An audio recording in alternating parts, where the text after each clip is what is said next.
now we're going to go hard in. Go hard in now. James, let it eat. Let it eat. Blow his hands up. Yeah, get on. Okay. Now show me a fastball on the glove side. Get off the plate, Max.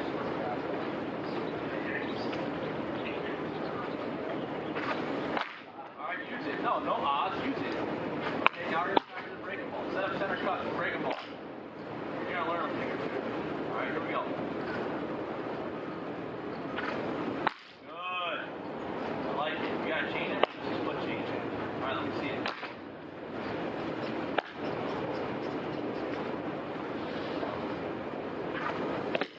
Good pitch, but you gotta be looser with the thread.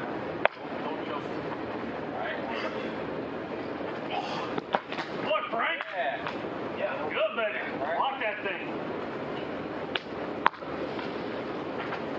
Excellent. Alright, you got one more heater. Last heater of the day. Alright, we got it. I'm gonna teach you one thing. Yeah.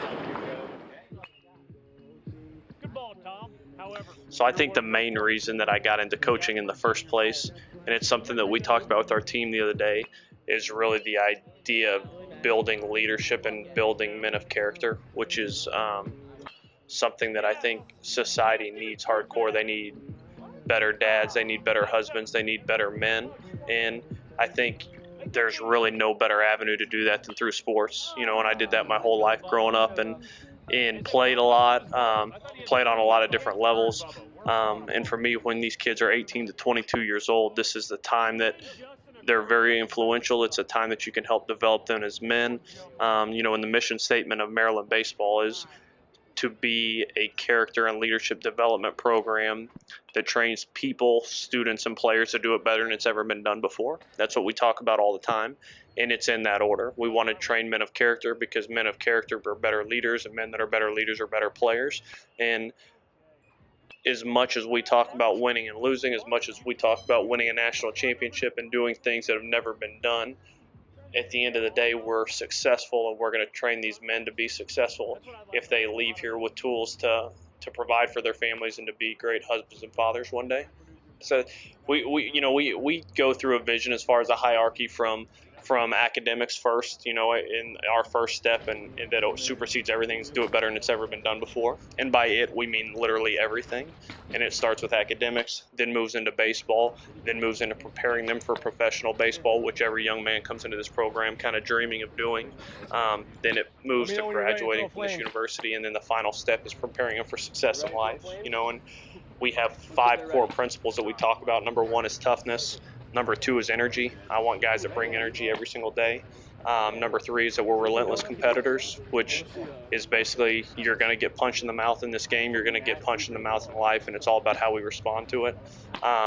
P is a pack mentality. Basically, it's a Rudyard Kipling quote from Law of the Jungle, but it's the strength of the wolf is the pack, and the strength of the pack is the wolf. That's kind of our mantra as far as what we believe in. The strength of the individual is the 32 guys that surround him, and the strength of that group of men is you doing your job the right way. And then the last thing is servant leadership, which you know, it's one thing to be a leader and to understand what that is, but true leaders, I think, humble themselves to do this stuff. You look around, and we've got one of our coaches out here cleaning stuff up. Earlier yesterday, we had our best player and our All-American cleaning up the dugout when everybody else was gone. And to me, that's the definition of a successful person, is somebody that's a tough person that brings energy every day, that's relentless in their pursuit of excellence, that really competes and lives life with a pack mentality and has the servant leadership kind of at the forefront. So those are kind of our things. That's, you know, our mission statement, our vision, and then our core principles is what we have tried to build this thing around. I think there's a quote that a good buddy of mine that used, and it's from the book Inside Out Coaching, but it's the difference in a transformational coach and a transactional coach. And a transactional coach is a guy that you're the player, I'm the coach. I give you a scholarship to come here and get an education. You give me wins on the baseball field.